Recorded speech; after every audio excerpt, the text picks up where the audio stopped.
I can start with the intro actually. Yes. Mm. Good afternoon, everyone, and welcome to this session on cataract surgery in previously operated eye.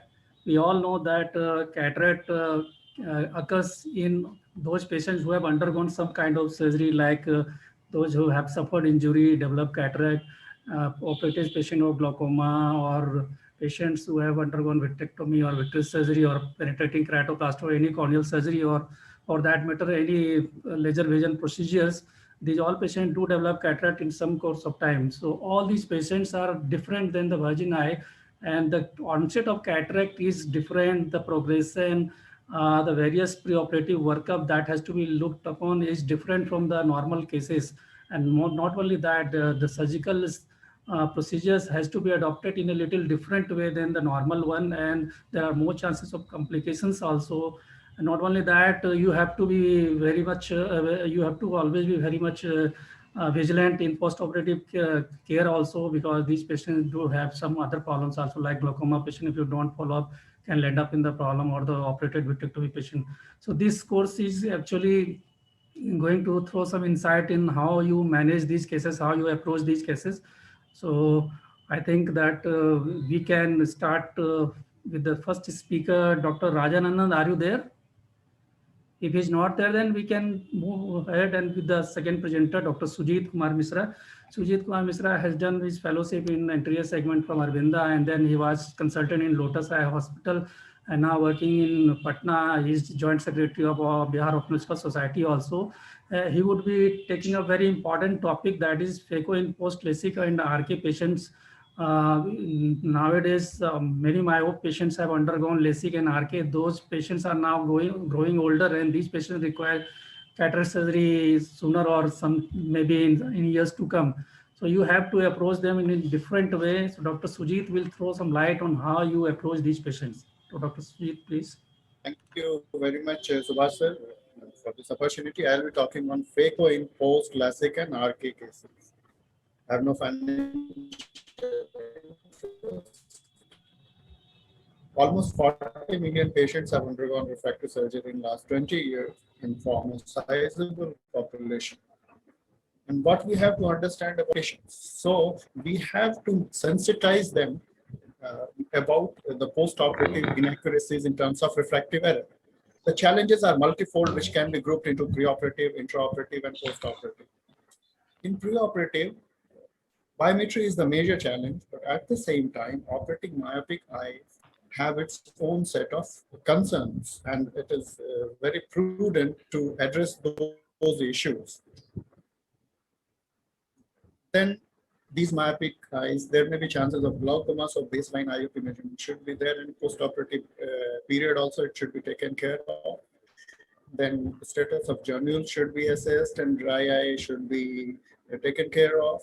Regarding selection of IUL, it is very important to use negative spherical aberration IULs that will take care of higher order aberrations that is induced by laser vision correction. Multifocal IULs better be avoided. Coming to the biometry portion, axial length in myopic eyes is just like in other cases. The main concern is getting keratometry and IUL power calculation formulas. So for keratometry, we all understand that it is based on certain assumptions, which is grossly violated in keratomeliosis, and anterior-posterior relationship is changed. But this change in corneal surface doesn't change the relationship between cornea and the lens position. That is, ELP is not changed. So there lies the concept of ELP, and because of this Aramberry double K method was introduced. Pre-operative K value is used to measure ELP, and post-refractive surgery K is used in Virgin's formula to get the IUL power. So we are left with two major tasks. One is to adjust the corneal power measurement, and IUL power formula selection that takes care of ELP.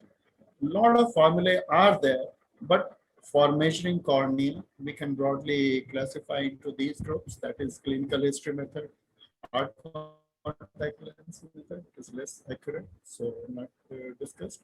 Topography based post-LASIK adjusted keratometry, central ring topography method, and net corneal power measurement. Clinical history method, let me simplify you. Suppose 44 diopter was the before surgery keratometry, and surgery has been done to correct 7 diopters of myopia. So this method, what it says, you subtract that minus 7 diopters from the 44, so you get 37 diopters of keratometric value.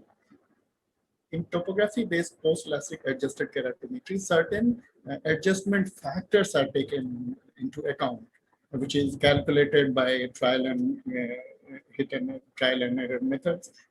Like in Koch and Wang, you have certain correction factor. Sharma's formula, you have certain correction factor. Then another method is topographic central corneal power adjustment method. Here, central corneal power measurement is taken, and each diopter of myopic correction is reduced by 19%. So this will give you the modified IOL power. Central ring topography method is used for post-RK cases. The average value of 3 mm area is taken and put into double K formula to get the IOL power. Then comes the net corneal power measurement. Here lies the role of instrumentations, and various instruments can be slit lamp scanning tomography or Scheimpflug photography or OCT methods, and you use these value into various formula to get the power. The cases where you have irregular corneas and you have irregular astigmatism, epithelial ingrowth, DLK or keratoconus and ectasias, there you have to be extra cautious in explaining and counseling to the patients that despite all care, some possibilities of error will be there. Coming to IOL power formula selection, 2 sets of data is the ideal situation where you have pre and post K value and pre and post of refraction. But always you will not have all those data, and various permutations and combinations will be available. So broadly, the formula can be grouped into methods relying entirely on historical data, methods using historical data and current corneal measurements, and methods using only current corneal measurements. Let us take one prototype Friesman's method. What it will do, it will take pre-LASIK keratometry, and this calculate and will use axial length, and this calculated pre-op IOL power is increased by the amount of refractive change at the spectacle plane, and this is divided by 0.7. In corneal bypass method, what you do, pre-LASIK keratometry and post-LASIK axial length is taken, and target refraction is set for the pre-LASIK spherical equivalent. So basically, suppose -5 diopter was corrected, so post-op value you don't keep 0, you don't keep okay, you keep it -5, and that way you calculate for the IOL power. So various formulas are there, and for double K, Aramberry double K formula, these are the tables that are available, which takes into account for correction of formula. Then in Haigis L formula, which is incorporated into IOL master, the formula applies a correction curve to the existing measurement to derive the effective corneal power, thereby bypassing both keratometry and radius errors. So these subset of data are collected over the years, and it is based on the LASIK database and only suitable for post-laser vision correction eyes, not for post-RK cases. Then you have online calc value. As you can see in the second slide, you will get a range of power. All these things are means elaborate discussion. I'm just giving you a concise overview. Then in post-RK cases, there is important phenomena of post-op decay, that is hyperopic shift. So one suggestion is, if you have 4 to 6 RK cuts, then you add 1.5 diopters. If you have 8 incision cuts, you add 2 diopters, and more than 8 incision, you can add 2.5 diopter to take care of the post-op decay that may occur 2 months, 3 months down the line.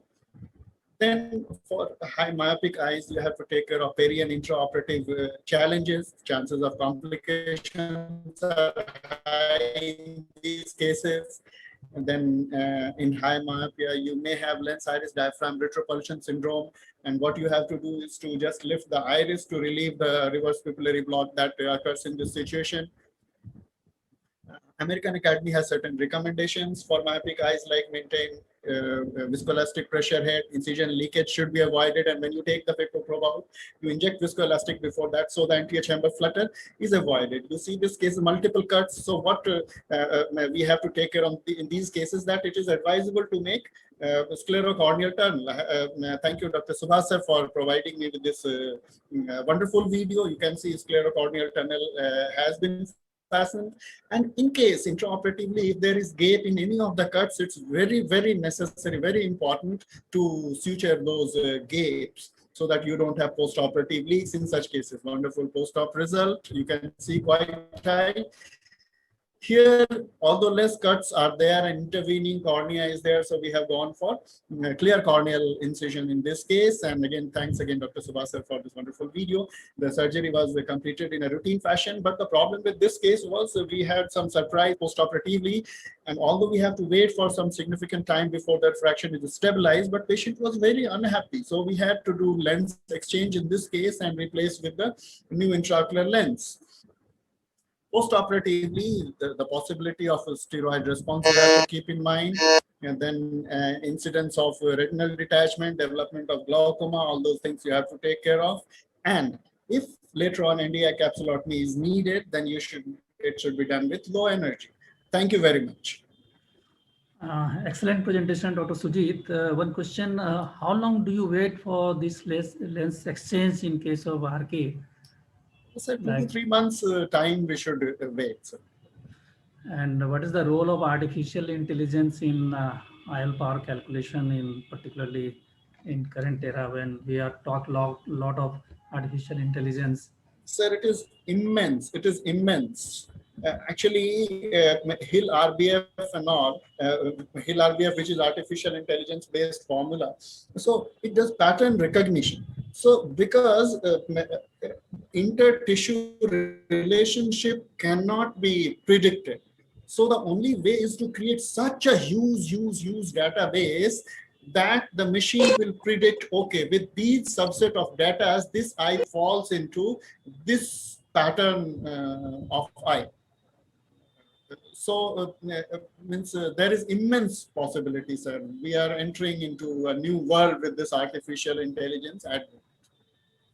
The most important issues have been in post-LASIK vision correction or RK, the refractive surprise. So that has been taken care by the new generation formulas and the artificial intelligence and the invent of the so many new gadgets and machines, like the machine which calculates the corneal curvature, anterior and posterior both.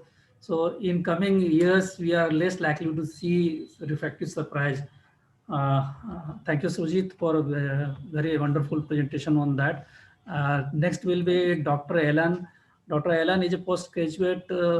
Please just log up from your, Dr. Alan is a postgraduate from RP Center of Ophthalmic Sciences, New Delhi, AIIMS, and is a trained cornea person. He is running Navshakti Netralaya in Bangalore.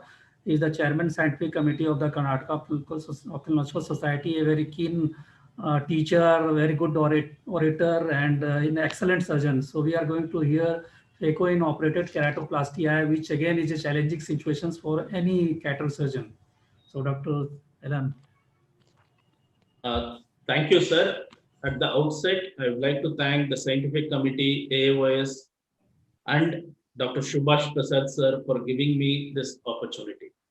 We are going to talk about phacoemulsification in post-keratoplasty eyes. When we talk about keratoplasty eyes, I'll be concentrating more on this penetrating keratoplasty, and later I'll be talking just very briefly on the lamellar keratoplasties also. All of us know that nearly 25% of the patients who have undergone keratoplasty develop cataract in 5 years. The most common reasons for this is steroid use and intraoperative manipulation, but along with that, air tamponade, and remember, sometimes we do multiple surgeries, AC reformation or removing of a viscoelastic, sometimes removing of a suture gives way and we resuture that. So these are the reasons for causing the cataract.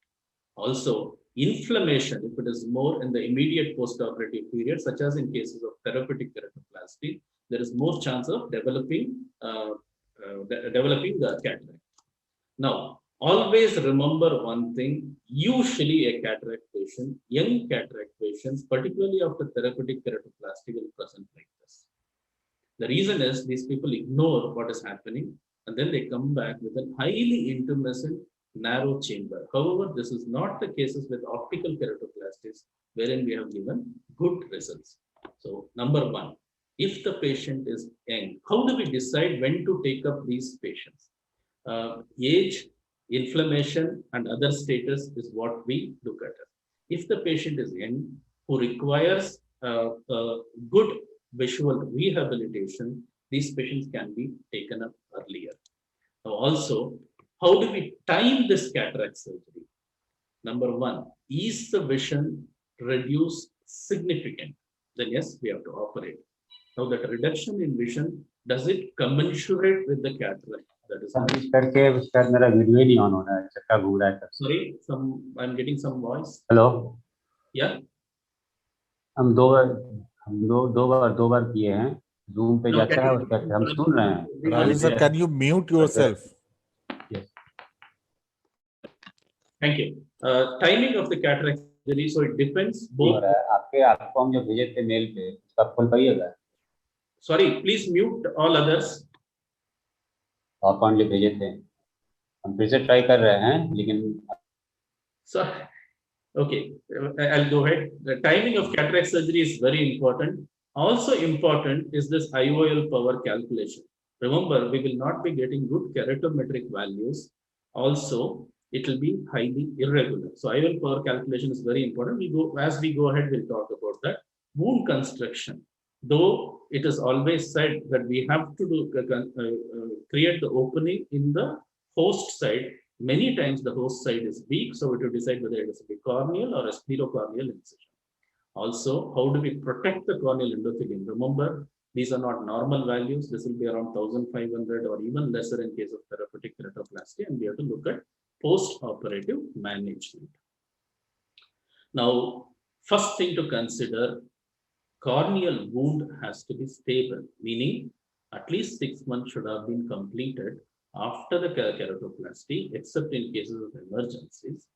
And preferably, all the sutures should have been removed, and this keratometry values, that is the surface, should be stable at least for 2 different readings.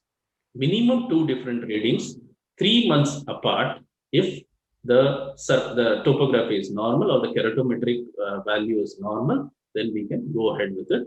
Prefer to wait for 6 months if the cataract can wait. However, in intumescence cataract, it's better to go ahead as early as possible. Any other emergencies? Now, it all depends on the surgeon's preference and the patient expectation. The patient expects more, but it's the duty of the surgeon to explain. Now, we have to look at the central 3 millimeters, the central area, to see whether that is stable, number one. Number two, whether it is regular. In case of a regular astigmatism, we can go ahead with the surgery. In case of an irregular astigmatism, if we remove all the sutures, to plan for 2-stage surgery, regularize it and then go ahead, probably with a laser or something, regularize it and then go ahead. As regards the preference of IOL, definitely most of us would like to prefer a normal monofocal IOL. However, considering the cylindrical power is very high, this may not work so good. Otherwise, we will require extra contact lens rehabilitation. Toric IOLs have been a boom. Nowadays, we are getting customized toric IOLs. I've used a maximum of 18 diopters on the corneal plane. That is also available. Preferred again is a hydrophobic acrylic lens. I need not have to go into that. And always it has to be done when there is a regular astigmatism, stable cornea, good endothelial count. And remember, despite all this, it's a double-edged sword. Incision, corneal is what we use in most cases if the cornea is stable enough, if it is strong enough to take the incision. Sometimes the host cornea is also affected, such as endothelial disorders. In those cases, we would prefer to do a scleral thing. Also, in ectatic grafts, we can go ahead with a sclerocorneal incision. Corneal incision, most of them needs to be sutured. Scleral incision need not be sutured. As regards corneal endothelial protection, a soft shell technique in the back phacoemulsification with lower power, and nowadays we have torsional phacos, so using that and going ahead with a slow motion will help us. I'll just play a video and keep talking about it in between. Now, this is a case of post PK. I think it's almost 3 months, and the cylindrical power is quite high, 7 diopters. So horizontal marking is made, and then we proceed with the incision. Toric IOL has been planned for this particular patient. The So video is not running. Sorry, I'm able to see Video it, is sir. not running. Can you see it now? No. No, sir. Video is not doing. Can I stop share and reshare it? Yeah, please. Now can you see this? Perfectly. Yes. Sorry, can you see it? Sorry. Perfectly. Okay, so good, we didn't miss out much. The horizontal mark is made. This particular lens had to be placed at 135 degrees. It is marked. And then we go ahead with the incision. In this case, using a corneal incision. Always I try to do the trapezoid. As regards chamber, this is quite an early cataract with a deep chamber. Remember, most of these keratoplasty eyes have a penetrating keratoplasty have a deep chamber. However, the chamber is shallow, that needs to be taken care of. Prefer to use a dispersive viscoelastic. If possible, a soft shell technique can be used, but what is more important, a dispersive to protect the endothelium, this coat or something like that. 2 side ports as usual. The rest of the things, remember to make the capsulorhexis adequate size. When I say adequate size, many times after finishing the phacoemulsification in a post-keratoplasty eyes, if the rhexis is large enough, and considering that the scleral rigidity will be lesser in these repeat operated patients, the lens can just come and touch the surface. So if the rhexis is of adequate size, then no need to worry about it. Then go ahead with the time shortage. The rest of the phacoemulsification in the bag, slow motion. Here, of course, the longitudinal has been used. If torsional is available, that can be used.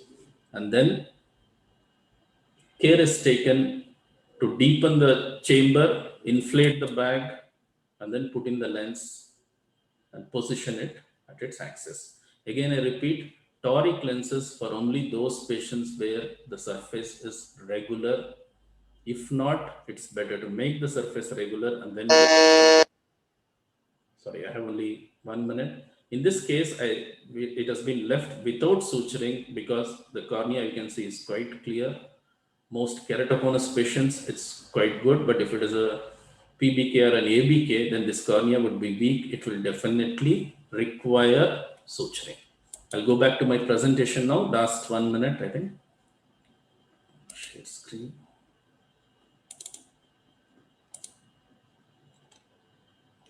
Post-op care, very important in these cases. Look out for AC reaction and the endothelial status. It will be quite surprising. First 2 days might be normal, and later on the endothelium might start failing. So in these cases, we prefer to use aggressive steroids, preferably 2 hourly on the first day, and then reduce it to 8 times, 6 times a day instead of the routine 4-3-2-1 that we follow in routine phacoemulsification. Long-term steroids, even if it be soft steroids, it's required. And many of the times when we notice an AC reaction, we just try to increase the steroid dosage. However, we have to do it with care in cases of post-viral keratitis. It could be a reactivation of a herpes infection. So we have to be very careful in those cases. Acyclovir is required. Now, what should you do before? If there is significant, I'll just finish it in one sentence. Various studies are there. If cataract surgery is done after any of these procedures, then there is more endothelial loss. So if there is significant cataract at the outset, the keratoplasty can be combined with a cataract surgery at that stage itself, even if it is not so much visually debilitating. But in young patients, pediatric patients, it has to be retained. A lens has to be retained to maintain the accommodation. Just one last thing. This is the thing what I would like to say. In cases of deep lamellar keratoplasty, there is a chance that the posterior part, that the host endothelium might get sucked into the probe, preferable to do stay away from the cornea and do only a in the back phacoemulsification, slow motion phacoemulsification. Some people prefer SACS in those cases, but phacoemulsification can also be done. Once again, I thank for the opportunity. I thank Dr. Subhash Prasad sir and the scientific committee AOS. Thank you. Thank you, Dr. Alan. That was an excellent presentation. Any comment, Dr. Vibhuti, since your institute is doing also a lot of transplant surgery, so you also getting cases who have developed cataract. So what is your thought, or have you encountered? Nicely explained by Dr. Ellen. All the salient points, like staying away from the endothelium and the problem associated with the shallow AC in these cases where intumescence occurs. So everything has been cleared very precisely. Nothing to be added. Thank you, Dr. Ellen, for a nice presentation. Thank you, sir. Dr. Rajan still has some problem with is not able to share. So I think I will present on his behalf, because he had sent slides some days back, and he will like to comment it from there. Can we hear your audio, Rajan? Then I can share your talk. Otherwise, we will do it in the last. Please unmute, sir. Rajan, sir, please unmute yourself. Yeah. Am I audible? Yeah, yes. Yeah. So now you can say Subhash, sir. Okay. No, I can. Let me try. Yeah. Let me try if I can share the screen.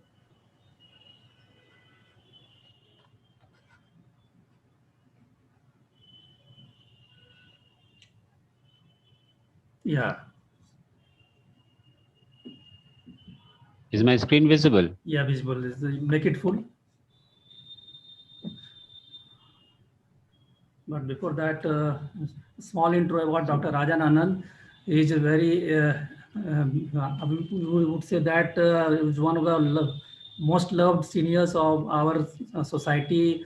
He is currently practicing at Purnia. He is ex-chairman scientific committee of Bihar Ophthalmological Society, managing committee member, and a very good orator, excellent teacher, and a very keen observer. And he has just passion of learning everything, each and everything, and he is very much critically analyzing anything, whatever thing you give him, he will put a 2-3 important liners. So that's the quality of Dr. Rajan Anand, sir. So Dr. Rajan Anand, please start your presentation. Thank you, Subhash. Can you hear me? Yeah. Okay. Loud and clear. Sorry for the glitch in my Zoom. My topic is cataract surgery with a repaired open globe injury. And I don't have any financial interest. 65 to 80% of the cases of traumatic cataracts are due to open globe injury. It is very common in children and young adults, and the injuries are mostly on the cornea, limbus, or the sclera. It may be associated with anterior segment injuries and with posterior segment injuries as well. Timing of cataract is important. We generally prefer to operate at a second stage, 4 to 6 weeks after the repair. The reason being, the surgery is easier, the cornea will be clearer, tissue will be less reactive, IOL calculations will be more accurate, and a better chance of in-the-back placement of the lens. However, a study in Tehran on 30 cases found there was no difference in the BCVA with primary or secondary cataract extraction after injury. Pre-operative workup, we have to document since it's a case of injury. Visual prognosis should be very clearly explained because these are not going to have very good vision maybe. The extent of globe injury prior to the management of lenticular injuries must be assessed. The presence of lens dislocation, capsular tears, so whatever damage is on the lens, that has to be assessed.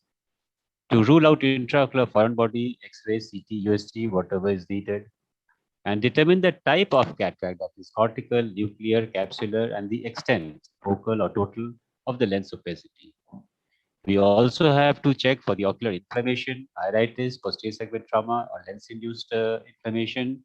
And because of it, there may be a IOP, which has to be tackled first because of PAS, pupillary block, or angle recession.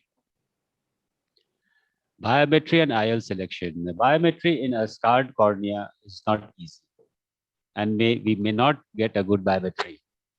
So in that case, the refraction, A-scan, and keratometric reading of the contralateral eye may be helpful. An acrylic single-piece foldable in the bag lens should be preferred. However, when sulcus fixation is desired, a 3-piece acrylic IOL or a single-piece PMMA should be used.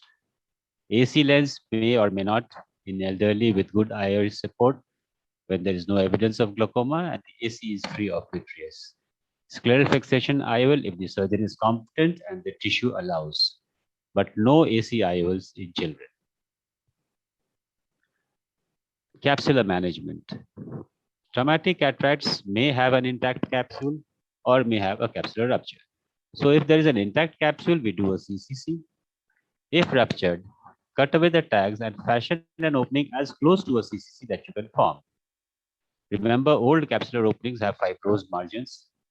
If there is a 30 to 90 degree of zonular dialysis, we use a CTR. If more, we can try the other options of capsule fixation, that is Sionis ring, segments, or glued hooks. If there is an extensive subluxation, an ICC with secondary IOL should be preferred. And if there is vitreous in the AC, well, we have to do a proper vitrectomy before that. These are few pictures of traumatic cataract with torn capsule. There's a flocculent lens matter on the left picture. And in the right picture, the capsular margins of the tear are fibrosed, as you can see. This is a gross subluxation, and I don't think it will be possible to reposition it. Nucleus management. These cataracts usually have soft lens matter and can be aspirated by an IA or a Simcoe. If formed nucleus is present in adults, we should do a slow, safe phaco procedure. Don't hurry because the tissues are damaged. You don't know where the damage is extending. If corneal opacity is hampering view or the nucleus is hard, we may consider SICS. And if the corneal scarring is gross, we may think of a triple procedure. This is a small video clip. You can see a capsular tear. This is a young patient. And a simple irrigation aspiration is possible to remove all the cataractous material. The capsular opening is fibrosed. It is already open because of the trauma. And by aspiration, we can remove. There are no vitreous tags. And a single piece lens can be implanted in the back. This is a surgery done by Dr. Subhash. Now, another case, here you can see there is some iris trauma. There's posterior synechiae. There is a tear maybe, and you don't know about those venules. So now trying to make a rhexis opening, first with the needle, then with an MVR blade, and finally with a forceps, trying to make an opening as close to a CCC as possible. And then again aspiration, because this is a soft lens matter, and try to avoid the area where the damage is, because again you do not know how much of damage is there, whether vitreous is there or not, whether there is a rent, whether the venules are intact. So that little bit of scar on the capsule and the iris may be left. And in this case, a 3-piece acrylic lens is being implanted. Prognostic factors. The initial vision is a guide as to how much vision will the patient regain after surgery. Thankfully, open globe have better post-op vision than closed globe injuries. The location of the wound will determine how the vision will be, and there is an ocular trauma score. This gives a good predictability of the post-operative vision, which basically means the more it is damaged, the less will the vision be. Follow-up is important again, and a long-term follow-up is needed because these are usually younger patients. There's a risk of infection which we have to keep in mind. Glaucoma may develop, amblyopia may develop, TCO is common. There may be posterior segment problems, and for us, the biggest issue is the medical legal problem. So we have to follow it for those issues. So to summarize, a traumatic cataract after an open globe injury can have a variety of presentation. Decision making is important. Don't hurry. Plan how to do, what to do. Do have backup plans. Management of traumatic cataract is challenging.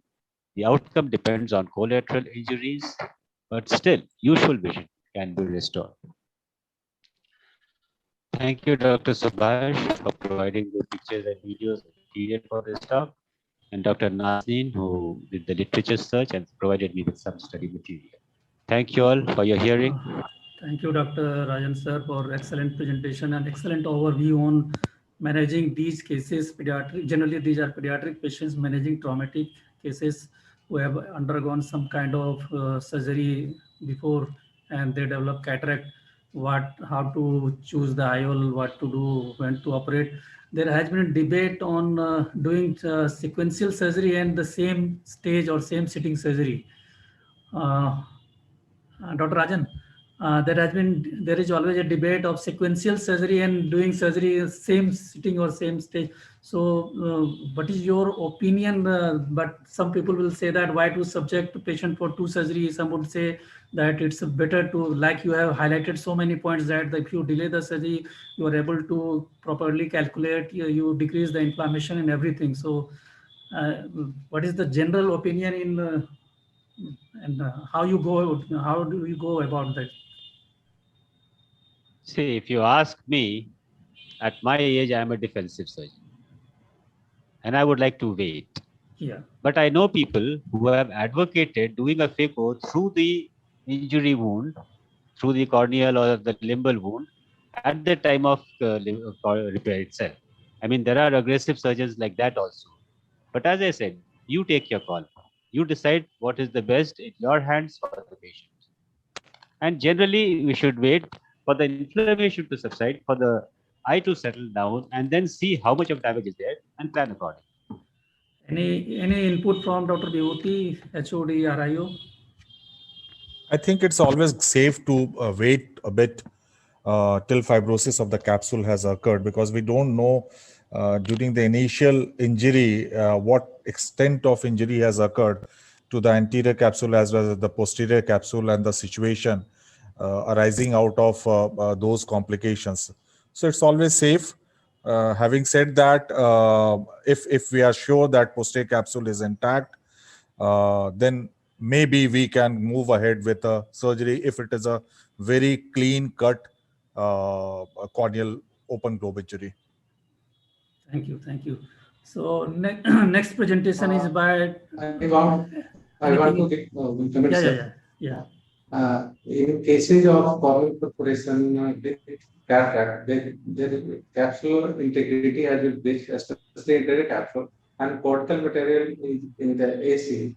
Better to go in a primary surgery. If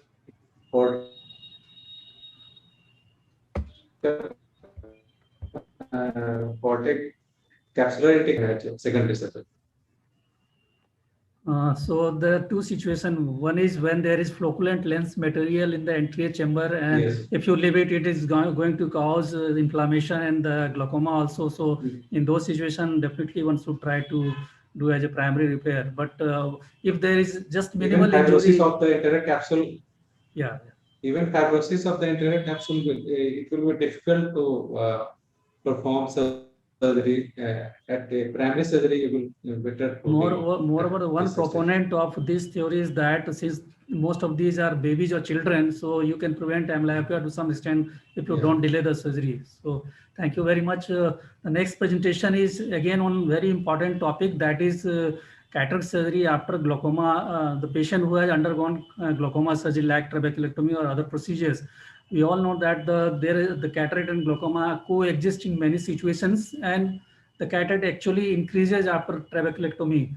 So this is again different situation because we have to take care of the plaque, we have to prevent further loss of vision, take all the precautions, and when to plan, how to plan. For this, we have no other than the head of the department of the Regional Institute of Ophthalmology, IGNUS Patna, Dr. Bibhuti Prasanna Sinha, who is actually a great teacher, a great mentor for so many postgraduate students. And currently he is the secretary of the Bihar Medical Society after having successfully completed 3 years of chairman scientific committee, and he has a lot of publications in national and international journal. So I would like to invite Dr. Vibhuti for his talk on phacoemulsification in case of operated trabeculectomy. Thank you.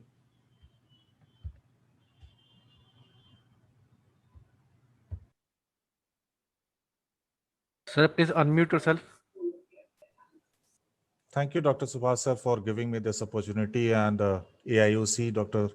Partha Viswas, Dr. Namrata Sarma, Dr. Mahipal Singh Sachdeva, and everyone for creating this wonderful opportunity for in difficult situation. So I'll be talking on phacoemulsification in a case of operated trabeculectomy where the bleb is functional. If the bleb is not functional, then naturally we have a little more leverage to do a re-trab with phacoemulsification. But the problem arises when we have got a functional bleb and we have to safeguard the bleb as well as the cataract surgery. So pitfall is challenging proposition for any surgeon as glaucoma requires lifelong management. The development of cataract is a significant concern in such patients. Now, determination of glaucoma progression itself becomes difficult when cataract is significant. And that's why these patients require cataract surgery little early on. And but we also know that the most of the bleb failure occurs soon after cataract surgery. So this is a catch-22 situation where we have to do lot of lot of pros and cons to actually correctly time the surgery when we want to do the cataract surgery. Now, when we do trabeculectomy, it significantly increases the cataract formation. The major risk factor for the cataract formation is complicated postoperative course, flat anterior chamber, and postoperative inflammations. As per Aegis study, they increases the risk of the cataract formation by 14%. So we know that trabeculectomy is going to enhance or rapidify the chances of occurrence of cataract. And so it is going to come in future. Now, there are certain confounding factors also associated with that. These are the patients who have got poor endothelial count, sometimes poor pupillary dilatation, as in lot of patients of angle closure disease. Atrophy and floppy iris can be seen, shallow anterior chamber, hypotony, pre-existing jonular weakness, and a lot of complications can occur in such cases. At the same time, the post-operative time can be very turbulent also with the occurrence of uveitis or the bleb failure or the patient requiring anti-glaucoma medications. So several factors associated leads to increased risk of the loss of IOP control. Now, these are the patients, eyes with a high IOP before phacoemulsification. These are the patients where there can be chances of risk of loss of IOP control. Younger patient, advanced age is found to have good prognostic factor. So a patient operated for TRAB, operated at advanced age, will have a chances of safeguard of the bleb. Intraoperative iris manipulation or the kind of manipulation you are doing, it is going to certainly influence your outcome. Early IOP spike, posterior capsular rupture, or any complication occurring in between the surgery is certainly going to determine the outcome of the cataract surgery as well as trabeculectomy. So a proper pre-op evaluation has to be done, and evaluation of bleb function is of paramount importance, where we have to do slit lamp evaluation, anterior ASOCT can be done if it is available, or ultrasound biomicroscopy can be done to evaluate the functionality of these blebs. We have to also identify the thinner areas of the bleb, and we have to locate our incision as per the presence of these blebs. IOP measurement has to be done. A proper evaluation includes gonioscopy, and this gonioscopy has to be done to determine the patency of internal ostium also.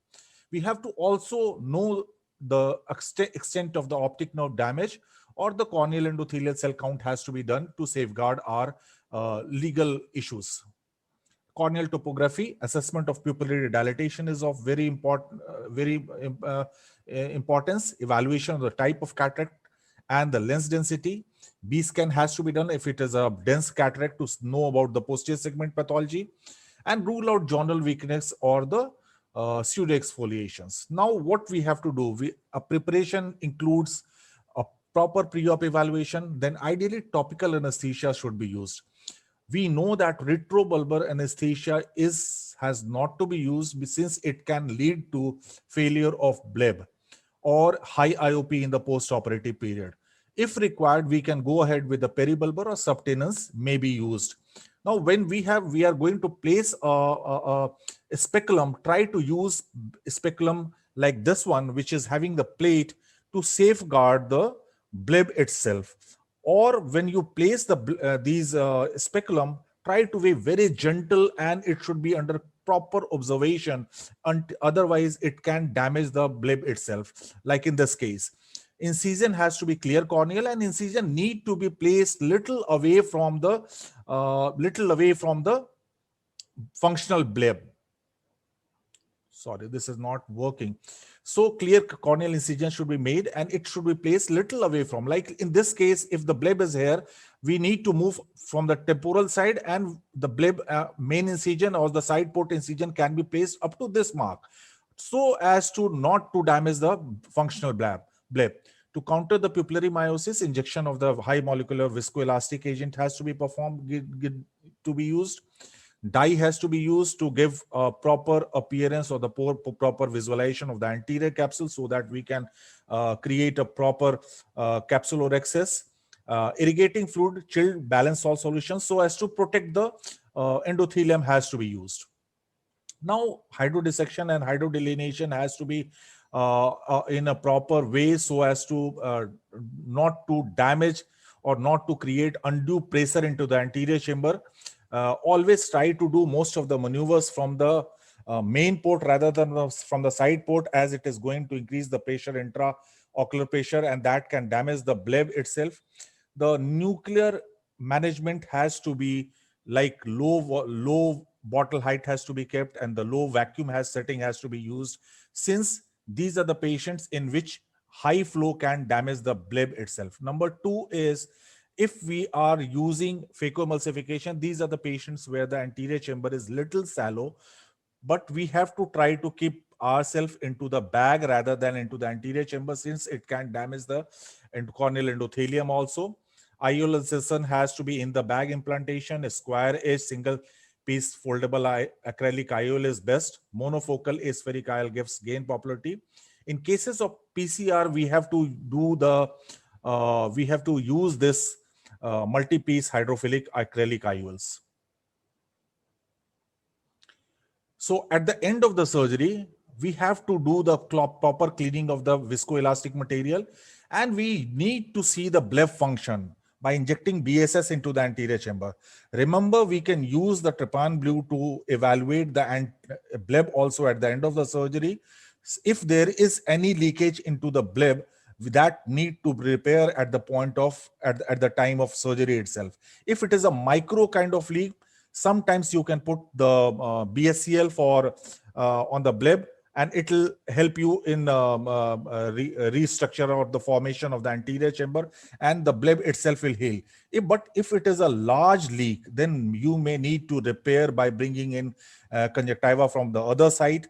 An internal revision can be performed. If the bleb is not functioning fully, then we can use the cyclodialysis spatula to go from the ab externo or from the side port and go into the sclerostomy site to release the iris tag present there. And gentle arcuate movement can help you in re-establishing the bleb function. Wound closure, we need to re-evaluate the wound at the end of the surgery. If anterior chamber is well formed and the bleb is functioning nicely without any leakage, we can leave aside. But if there is any amount of leak, it's always better to put a single suture there, so as the anterior chamber doesn't become shallow during the post-operative phase, and that can lead to increased inflammation and further on failure of the bleb itself. So post-operative consideration is close monitoring of the patient has to be done. Preferably, the patient should be seen in early post-operative phase, maybe 4 to 6 hours after the first surgery, after the cataract surgery, to see if there is very high IOP or not. And naturally, on the next day, the patient need to be seen. Monitor the IOP spike. Watch out for the early signs of bleb failure. That has to be evaluated, and vigorous use of topical steroid has to be given so as inflammation is controlled and the patient bleb doesn't failure in the post-operative phase. These are few of the studies which denotes that the success rate stand from somewhere around 70 to 80% in most of these patients. So there is good amount of chances of failure of patients also. So pulse is delay the cataract surgery until the bleb has matured. So after a trabeculectomy, when the bleb is still maturing, we should delay the cataract surgery for at least 6 months, assess the bleb function before the surgery, evaluate pupillary dilatation before the surgery so as you don't fall into the trap, minimize the conjunctival trauma, stay away from the bleb, and the conjunctival trauma has to be reduced by use of the proper speculum, proper aseptic techniques, and staying away from the surgery from the bleb side. Utilize a small clear corneal incision. Aggressively treat the post-operative inflammation. These are some of the references. This is a catch-22 situation. We have to safeguard the bleb as well as the cataract surgery to attain a very good visual outcome. Thank you very much, Subhash sir, for giving me this opportunity. Thank you, Dr. Professor Vibhuti, for excellent talk. You have covered each and every aspect that you have to be very gentle, meticulous, while preoperatively planning, and then intraoperative. Extreme care is warranted, particularly in thin bleb, because I have seen I have ruptured one bleb, and I have found that with time, this active fluidics actually, if you keep the IOP very low and fluidics very less, what you have described, is really very helpful during this phacoemulsification surgery. So thank you very much. Next speaker is head of the department of the ophthalmology, Patna AIMS, Dr. Amit Raj, who is a postgraduate from BHU, and then he did senior principal LHMC, and he was consultant assistant professor at Government Medical College in Chandigarh, and now heading the department of ophthalmology at Patna AIMS. Dr. Amit, are you there? Yes, sir. Yeah, please share. Thank you, sir, for kind introduction. I am sharing my screen. He will be talking on this. Another important thing, you know that nowadays there is a rampant use of intravitreal injections for Avastin or any other anti-VEGF. So these are creating a new problem. So Dr. Amit Raj will be throwing some light on these emerging situations.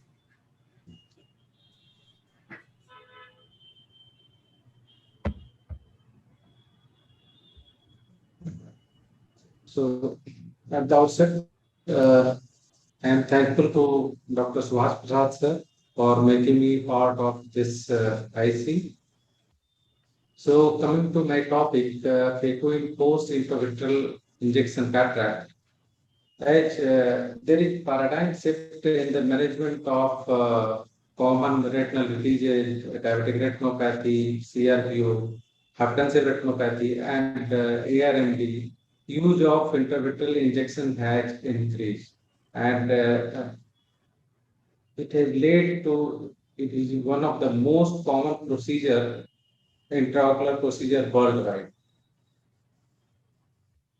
In US, this number has surpassed even the number of cataract surgery. So any procedure comes with its complication. So what are the complications related to intravitreal injection? So right from subventral hemorrhage to raised IOP, vitreous hemorrhage, retinal detachment, INDOF, and dreaded CRA, and cataract formation. So coming to the topic of discussion, cataract formation post intravitreal injection. So I searched literature and found one of the largest series published by Jared Salchi in American Journal of Ophthalmology.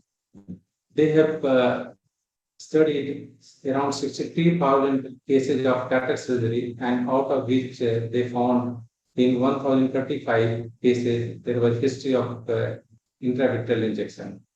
And PCR occurred in 650 of these eyes.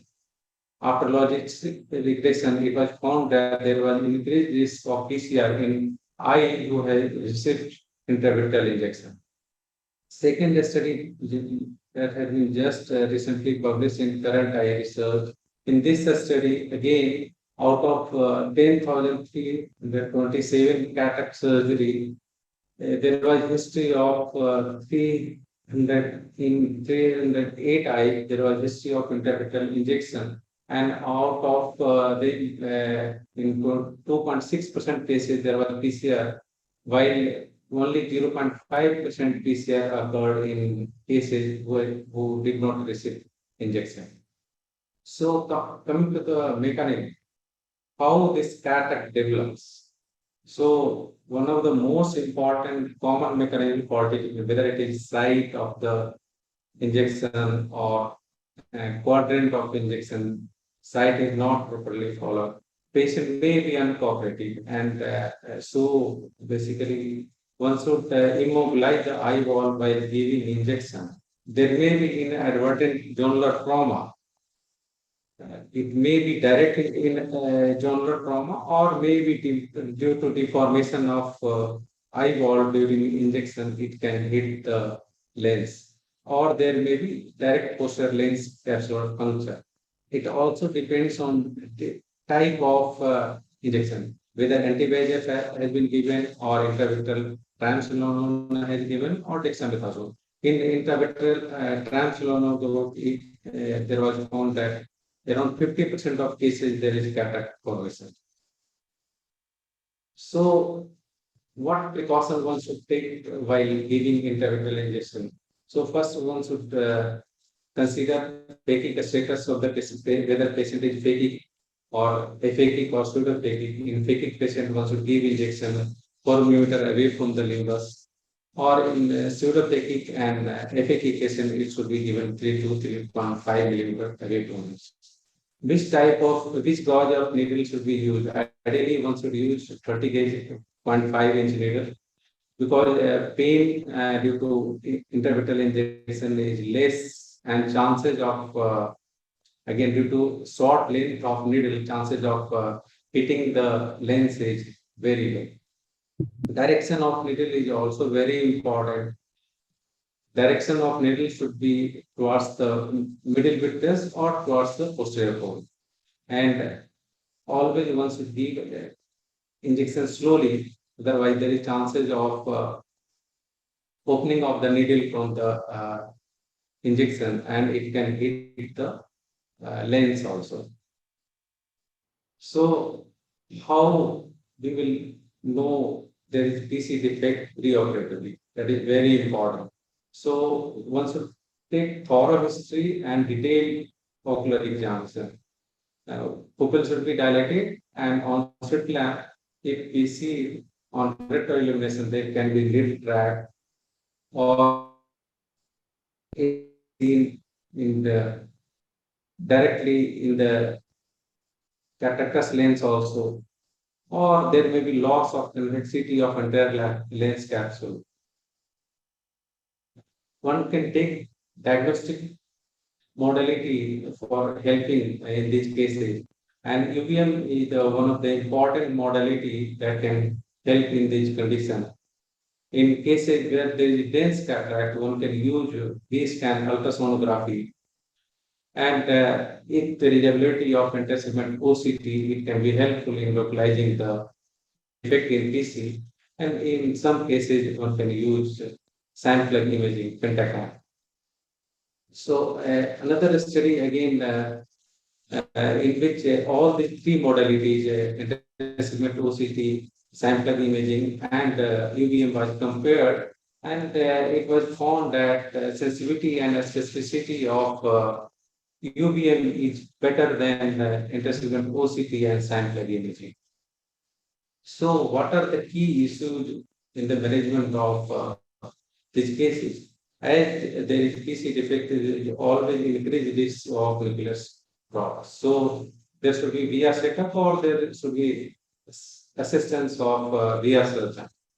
As there is chances of complication, there is long surgery, so perivalvular anesthesia should be given in these cases, and patients should be counseled for probable complications. coming to the surgical steps, all these cases should be treated like polar cataract. One should take precaution as polar cataract. So in these cases, hydrodissection should be avoided, and all the parameters should be low, and water height should also be low. One should use bimanual technique as in cases in the event of PCR, chances of hydration of vitreous is less with bimanual compared to coaxial. And one should regularly use viscodispersive agent to tamponade the vitreous in the event of PCR. And 3-piece acrylic IOL is always preferable with optic capture. There is a short video clip that has been provided by Swasar.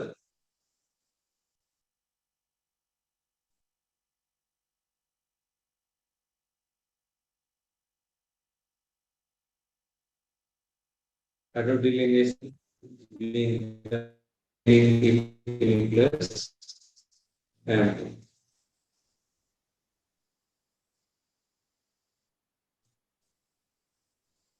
it is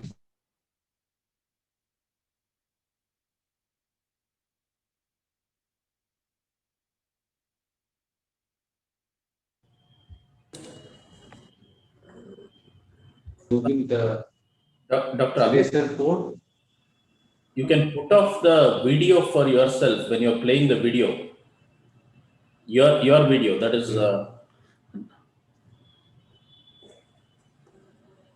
It is not been seen. No. Okay, now. Okay. Now, okay. Oh. Probably due to internet connection, there was. Yeah. So, after filling the anterior chamber with the viscoelastic, one should do vitrectomy. If there is facility, one can use trocar and do past plan vitrectomy is always better for clearing vitreous. But one can do from anterior side also. And 3-piece IOL is being implanted and optic capture will be done. And then tricode being injected to see any remaining vitreous in the AC.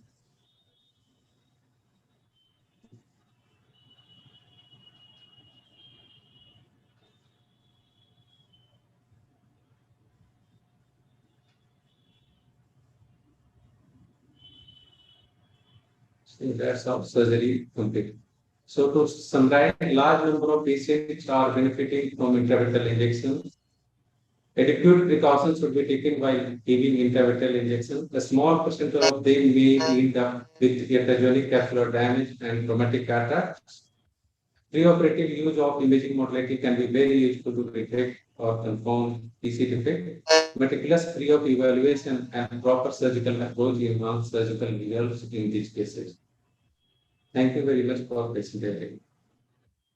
Thank you, Dr. Amit. That was a really excellent talk. Since nowadays we see a lot of patients getting intravitreal injections, so this problem is going to increase day by day because this intravitreal injection is not being given by a retroretinal surgeon or trained, but so many new persons who actually were afraid of giving intravitreal antibiotic in endophthalmitis, and nowadays giving anti-VEGF right and left. So chances are that sometimes they end up with this problem. So it's very important problem is going to come in coming days. So thank you very much. Dr. Rajan, please. Yes, and we come to the last but not the least speaker, the chief instructor of this program, Dr. Subhash Prasad. Dr. Subhash doesn't need an introduction. He has held almost all the posts in the state society except for the president. He's a bit too young for that. And right now he is the managing committee member in AIOS from Bihar. Welcome, Dr. Subhash. He's a prolific refractive cataract surgeon. He also is a VR surgeon, but not because of the workload. He has separate VR surgeons working for him. Welcome, Subhash. Thank you, Dr. Rajan, sir. So I would be talking on another important conditions, that is the cataract surgery in patients who have undergone VR procedures. We all know that it is one of the important complications. So you can say later on onset problems arising out of vitreous surgery. And nowadays, even the simple retinal detachment surgeries are being performed by the vitreous surgery. So the incidence of cataract surgery is actually increasing.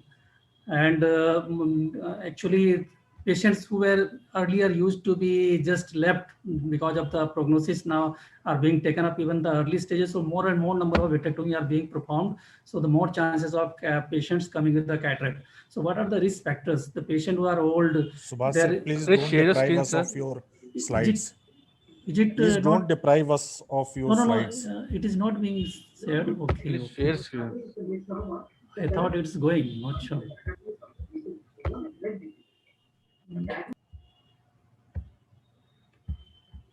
I thought it was okay, okay. Now it's coming. Please go to Coming, okay. full screen, sir. Yeah, I'm going. Is it visible now?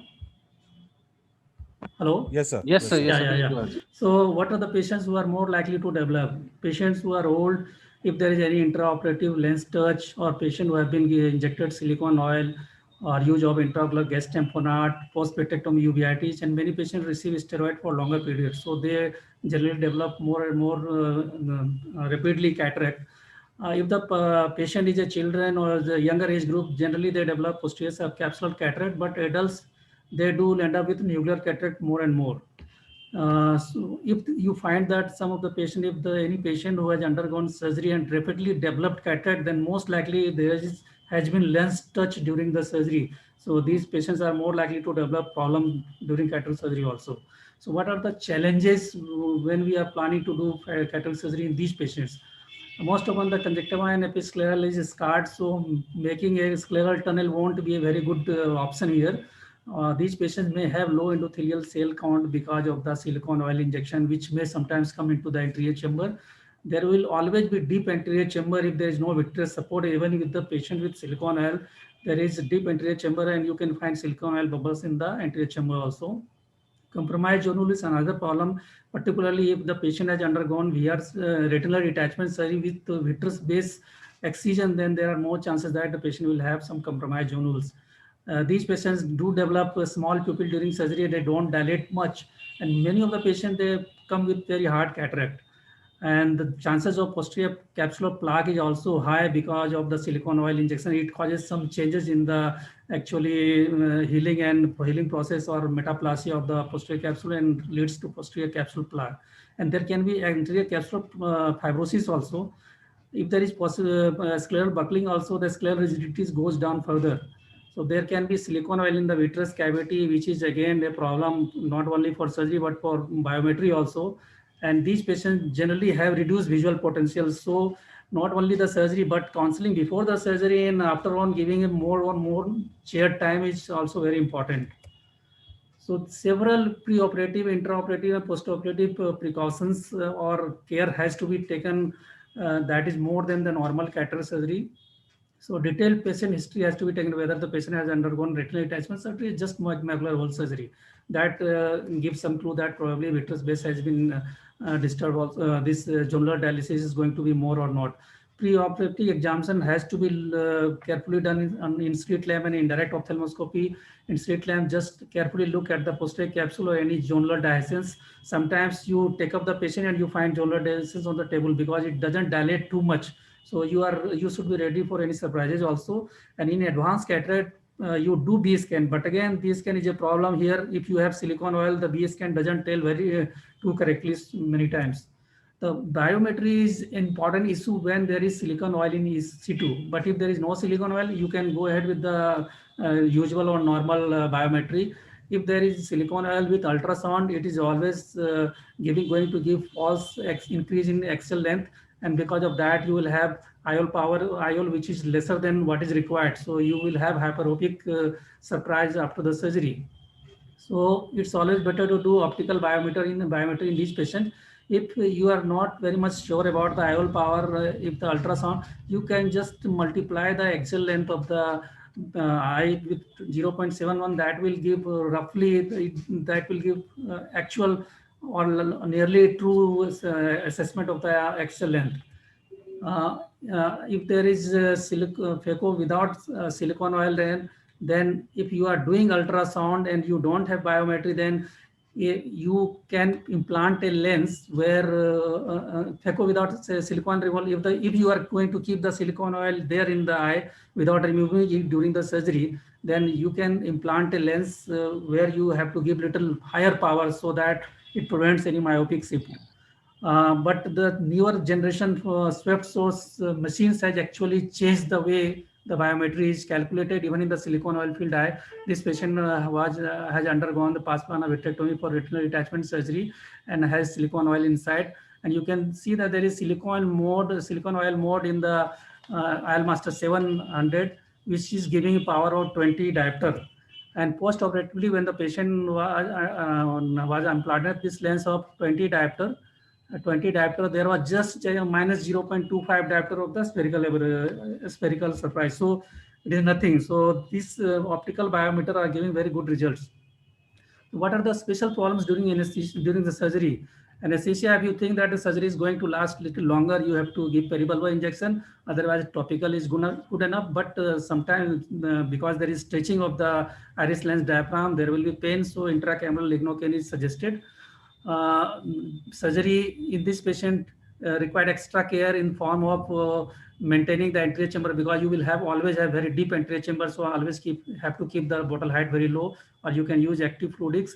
There is hypotony, so you have to use copious OBD. Careful incision has to be made. You don't end up with too lengthy incision. Otherwise, there will be overlooking. And if possible, have a VR surgeon. If possible, you can. So capsular axis is again a problem. Sometimes if you have anterior capsular fibrosis, and many times you won't get very good reflex. So always better to use dye in these patients. And capsular axis should not be less than 5 millimeter, because these patients generally develop capsular phimosis very soon. And you need to look into the posterior segment again and again in these patients. So try to have at least 5 millimeter of the capsular axis, and hydrodissection should be very much gentle. Phaco is always preferable over SICS ECC, because expressing the nucleus out from the hypotonic eye is always very difficult. Always use a technique which requires fewer manipulation, like stop and chop or chop. Rule of thumb is that avoid applying excessive force during the phacoemulsification, because the jonules are weak. So excessive fluctuation, keep the chamber height, keep the bottle height low, so that you don't have too much deep anterior chamber. There is always chance of reverse pupillary block and infusion deviation syndrome also. Cortical aspiration preferably should be done bimanually, just to maintain the anterior chamber and to remove each bit of it. IOL placement should be again gentle. Excessive rotation should be avoided, and it's always better to use hydrophobic or hydrophilic acrylic lens or PMMA lens. A large optic lens should be chosen, because you need to see these patients in the retina again and again. Lenses with 360 square edge to prevent PCO is important. No plate haptic IOL or no silicone IOL should be used. This is a small video clip of the patient who have silicone oil in situ and is planning for surgery. You can see the silicone oil in the anterior chamber. That signifies that probably this patient has some jonular dehiscence also. So here I'm going for the phaco with the silicone oil removal in the same sitting. The silicone oil removal will be done by the vitreoretinal surgeon. I am doing the cataract part. I am trying to be as gentle as possible. And for any trained phaco surgeon, it's not a problem. But only thing is that you should maintain the anterior chamber, take due precautions. Even with the basic machines, you can handle these situations. But you have to be very gentle, and you have to be very patient, so that you don't end up with any problem. Otherwise, there are high chances that it can create some jonular dehiscence or posterior capsule rupture. So one should avoid that. You can see that I'm maintaining an intraocular pressure of 40. Generally, I do at 50, 55, but here with 40 millimeters, since silicone oil is behind, so 40 millimeter pressure is enough. And putting the single piece lens in the back, and the silicone oil removal part will be taken up same sitting by my colleague. So coming to the another video where there is no silicone oil and patient has been operated for, has undergone vitreous surgery. Here you won't have any support of silicone oil. So there are more chances that AC will depend further and further. So here you need to keep the anterior chamber depth low by decreasing the bottle height, keeping everything in the using the low parameter. And if you have active fluidics, I'm just keeping that intraocular pressure of 20. You can see here, just keeping pressure of 20. And with 20 millimeter intraocular pressure, I'm able to handle this cataract. I'm able to chop it, have a good hold of the nucleus, then making it to multiple small pieces and taking it by piece and piece and without causing any fluctuation in the red chamber. So that are the advantages of using active fluidics. Coming to another video small clip.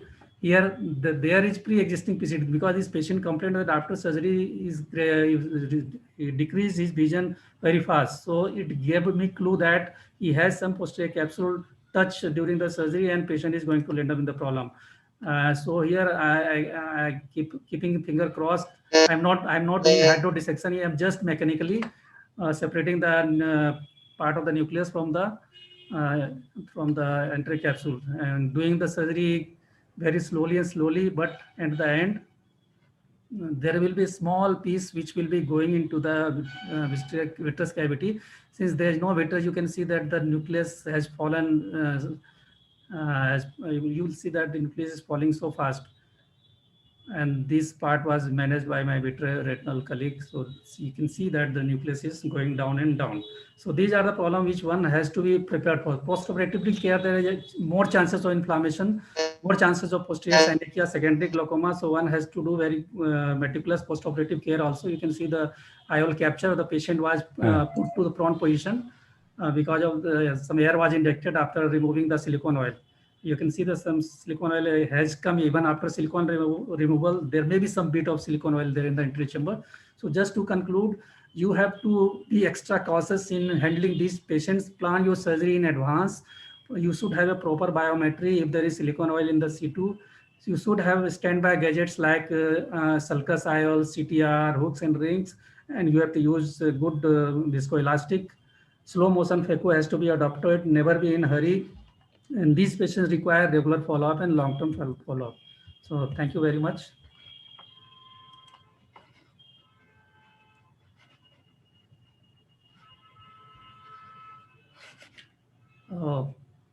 Any comment? Ask one question, Subhash sir. Those surgeons who are not having the best of phacoemulsification system with active fluidics, what parameters changes would you suggest for doing phacoemulsification in a vitrectomized eye with shallow anterior chamber like this one? See, if you are keeping bottle height of around 100 centimeter, then reduce it to 70 or something like that, or you have to actually titrate, reduce it to that, keep the flow rate at the lowest possible and the vacuum also low.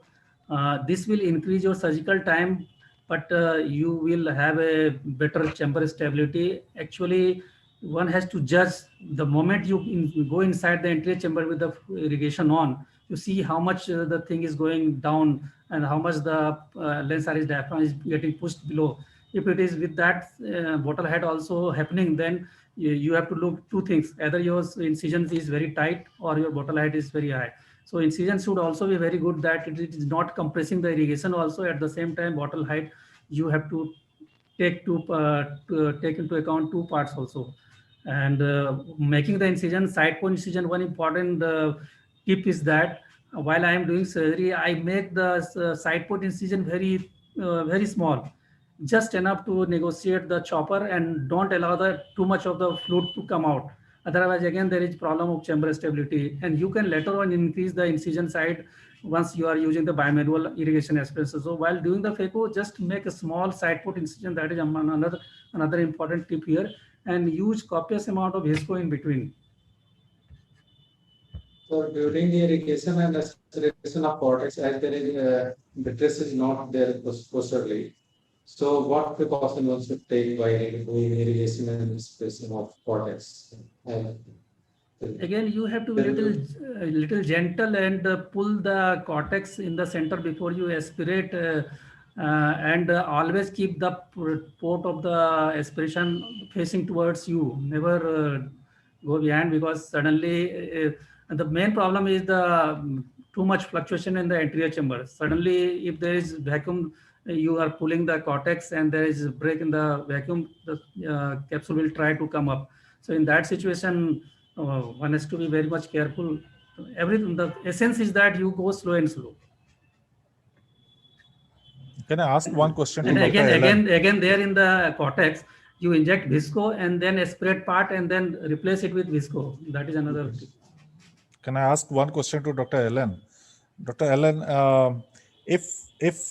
what are the chances of opening up of pre-existing wound of trabeculectomy in cases of phacoemulsification? And if it happens during the surgery, how should we proceed? Sir, first of all, we have to plan the cataract surgery only after the wound has healed well. But even in these cases, there might be some areas of weakness and it might open up, particularly therapeutic when we are rushing with the surgery. So pre-operatively, a proper examination has to be done. In case of a doubt, extra sutures needs to be placed and then we have to proceed. Intraoperatively, still there is a chance that it can rupture, just like how the RK incisions can give up. Now we have two options here. If the area of rupture is smaller, we can resuture that and then take up the patient for phacoemulsification. However, if the wound has opened to a larger extent, then we can abandon the phacoemulsification and remove the nucleus through that wound itself and then suture it. These two possibilities. However, the first option is preferred, where we do not try to remove through the wound. Better suture it and then remove it. But if it is a large opening, particularly these early therapeutic PKs, there could have been an injury to the capsule, it swells up very fast, and there we have to intervene fast. In those cases, this can be done. Thank you. A question from Dr. Sujit. Any suggestion regarding biometry in silicone oil filled eye? What you showed in very good post-op result was there. So the problem is, like with silicone oil, we have calculated, but once later on we remove the silicone oil, it will change. So these challenges will always present. No. Here, what I shown that this SOR was also done in the same sitting. The patient, the biometry was done when the silicone oil was in situ, and the surgery was planned. Echo plus SOR, silicone oil was also removed. So that is giving the result. With silicone oil, biometry was done with the swept source OCT. Okay. Yeah, I got it. About ultrasound, because most of the people have ultrasound. So yeah. So sir, basically no compromise on gadgets, to be very honest. So ideal is to have the best gadgets. Otherwise, we will have some compromises. Is there any correction factor that can be applied in these cases where, especially IL master is not available? The correction factor is there. All those things are already there. It's not that you cannot calculate by ultrasound. But when we call about the best and best of the results, then it's, in biometry, we have evolved a lot with gadgets. So that cannot and that should not be denied. Even some of the ultrasound machine, they do have silicone oil mode also. Yeah, they do have. They do have. Dr. Ellen has also was talking about something on this. He is very much also into biometry and part.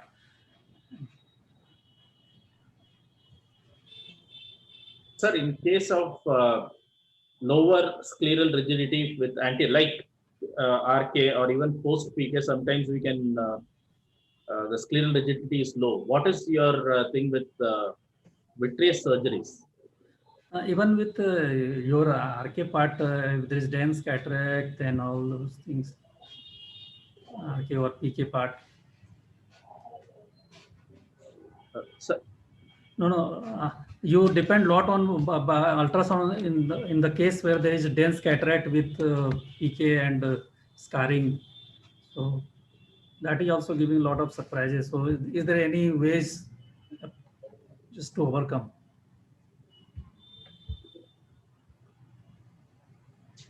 I think we have 3 minutes left only. Actually, Dr. Ellen, Subhash sir is putting a question to you Yes, sir. regarding biometry. Ah. He's putting the question to you. So we have two sets. One is optical biometry we have. Other is we don't have optical biometry. We have ultrasound biometry with silicon oil mode. So how do you find the result of ultrasound biometry in silicon oil field heads? My answer to this was like we are all gadget dependent, and with time we have evolved, and there is no replacement or no substitute of evolved gadgets in this technology. But the thing is, what is your experience in case of silicon oil filled eyes with ultrasound biometry? This was the question put to you. Definitely, when compared to an optical biometry, ultrasound biometry is slightly inferior. Definitely, yes, sir. Even though if we use the silicon mode or we use the correction factor. But then let's also remember that all of us started with ultrasound biometry. We had reasonably good results. And anyway, in a post-vitreous surgery patients, I don't use the advanced IOS, that is all trifocal or the other toric, yes, I still use, but not the trifocals. So little bit of refractive error is acceptable in those cases. So if this question were to be asked to me 5 years back, I would have said, I'm doing well with my ultrasound itself, but having tasted the optical biometry, definitely I would prefer that. So thank you very much. Thank you everyone for having very nice discussions and nice presentation. So it's our time to this hall and then move out because the other session at 3 is going to start. Thank you, sir. Samruddhi. Thank you, Thank you doctor. very much. Thank you, sir. Thank you, everyone. Thank you for finishing well in time.